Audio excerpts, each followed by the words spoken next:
धन्यवाद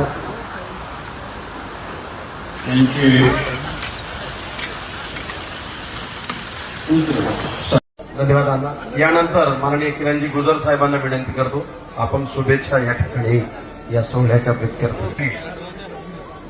गुरुवर्य बाबा निवृत्ती महाराज देशमुख यांची कन्या चिसोका ज्ञानेश्वरी आणि चिल्लपेंचे चिरंजीव साहिल यांचा विवाह सोहळा संपन्न होतोय. आजपासून हे दोघेही गृहस्थ आश्रमात प्रवेश करताय. त्यांचं उर्वरित आयुष्य सुखसमृद्धी भरभराटीचं जाऊन पांडुरंगाचरणी प्रार्थना करतो. आणि या ठिकाणी ज्येष्ठ नेते आदरणीय शरदरावजी पवार साहेब, राज्याचे उपमुख्यमंत्री सुनेत्रावणी पवार, पवार कुटुंबीय, त्याचप्रमाणे आमचं विद्याप्रतिष्ठान शिक्षण संस्था आणि नटराज परिवार यांच्या वतीने शुभेच्छा व्यक्त करतो. धन्यवाद. यानंतर आशिष महाराज देण्याची घटना समोर आली.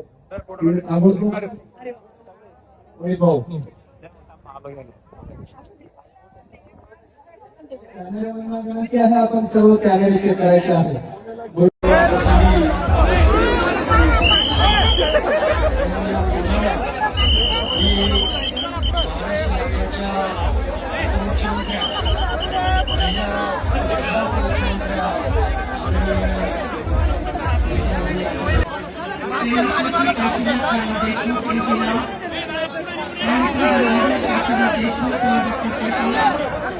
देशमुख त्याचप्रमाणे श्री बाळासाहेब यांची ठिकाणी आणि महाराष्ट्रामध्ये आणि भारतभर नावाजलेले प्रसिद्ध उद्योजक नवी मुंबई चिला परिवाराचे सर्वांचे समाजाच्या देणेदारीतून आम्ही कोणत्या क्षेत्रात कमी पडलो नाही. असलेल्या कोणत्याही माणसाने सांगावं की आम्ही कोणताही क्षेत्र असो, मंदिर बांधायचं आम्ही पुढे जाऊ, सप्ताह करायचा आम्ही पुढे जाऊ, विद्यालय चालवायचं आम्ही पुढे जाऊ. अनेक लोकांनी विद्यालय चालवले असतील, पण आतापर्यंत 1 रुपया न घेता 13 शिक्षकांना नोकरी देणारा एखादी संस्था मला महाराष्ट्रात दाखवा की माझ्याकडे आहे. विद्यार्थी माझ्याकडे 15 लोक काम करतात, 1 रुपया न घेता मी विद्यालय घेतलं. आणि आतापर्यंत विद्यालयाला 5वी ते 10वी पर्यंत चाचणीची फी सुद्धा नाही असं विद्यालय मी चालवतो. परंतु मला ट्रोल करताना ही गोष्ट काय केली जाते त्याचं उत्तर प्रत्येकाने जीवनामध्ये सापडलं पाहिजे. आता या गोष्टी आता उद्या प्रश्न उभा राहील, एवढा खर्च यांनी उपलब्ध केला कसा? हे पैसे आणले पडून मग काही एक वर्ग असा म्हणेल जनतेनेच गोळा केले आणि जनतेला दिले, दुसरा वर्ग असा म्हणेल त्यांनी जनता लुटली, तिसरा वर्ग असा म्हणेल त्याला सगळ्यांचं समर्पक उत्तर आहे माझ्यावर प्रेम करणारी जेवढी भक्त मंडळी आहे त्या भक्त मंडळीने 90% लग्नाचा खर्च स्वतः केलेला. सुरेश बाबडके असेल, काकोले साहेब असतील, आपले सगळे मित्रपरिवार असेल, तुम्ही बँडवाल्याला विचारा, मंडपावाल्याला विचारा, आचार्याला विचारा, आतापर्यंत माझ्याशी 26 वर्षात एकाही बँडवाल्याने आचार्याने व्यवहार केला नाही.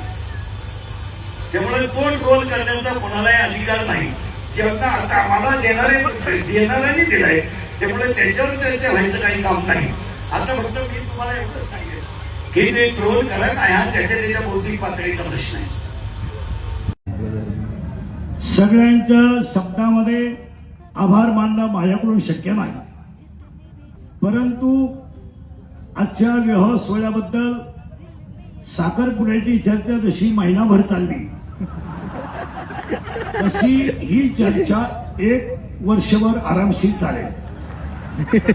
आणि बऱ्याच लोकांची अशी शंका आहे की इंद्रिकर महाराजांनी मुलीचं लग्न का एवढं मोठं का केलं.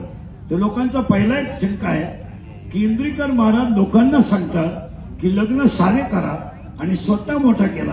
त्याचं उत्तर असं आहे ज्याची परिस्थिती आहे, ज्याला संतांनी दिलाय आणि ज्याच्यावर ज्ञानोबारायाची कृपा आहे त्याने जरूर करावं. पहिली शंका आहे. दुसरी कमेंट बस खाली दुसरी एक ओरड आहे की एवढे आज जरा जेवण झालं त्यात 2-3 कमेंट पडल्या जेवणाच्या की इंद्रिकर महाराज एवढं जेवण घालतात मग त्यांनी मठ्ठा मी माझ्या सगळ्या कार्यक्रमातून वजा केला म्हणजे त्याच्याबद्दल बोलायचं तुम्हाला राईट नाही. दुसरी गोष्ट, बऱ्याच लोकांनी गुलाबजामुनची चर्चा केली, तो लांब असावा. मी गुलाबजामुन केलाच नाही, हा दुसरा मुद्दा केला. तिसरा मुद्दा असा होता लोकांचा की बऱ्याच आज दिवसभर ओरड होत्या की तिसरी गोष्ट अशी होती महाराष्ट्रीयन जेवण असावं. लोकांनी तसं काय केलं तर रात्री, सकाळी आणि आत्ता आपण जे जेवण केलंय, आम्ही शुद्ध सात्विक वारकरी माणसं आहोत. आम्ही महाराष्ट्राची आहोत, छत्रपतीच्या रक्ताची आहोत. आम्ही आम्ही कोणत्याच क्षेत्रात कमी पडलो नाही.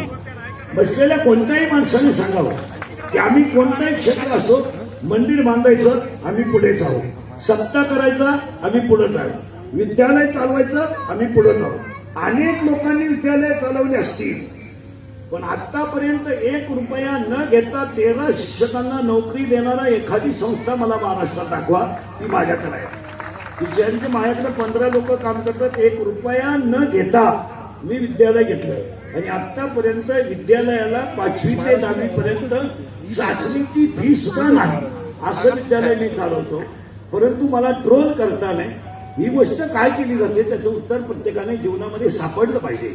आता या गोष्टी आता उद्या प्रश्न उभा राहील, एवढा खर्च यांनी उपलब्ध केला कसा, हे पैसे यांनी आणले करून. मग काही एक वर्ग असं म्हणेल जनतेनेच गोळा केले आणि जनतेला दिले, दुसरा वर्ग असा म्हणेल त्यांनी जनता लुटली, तिसरा वर्ग असा म्हणेल त्याला सगळ्यांचं समर्पक उत्तर आहे माझ्यावर प्रेम करणारी जेवढी भक्त मंडळी आहे त्या भक्त मंडळीने 90% लग्नाचा खर्च स्वतः केलेला.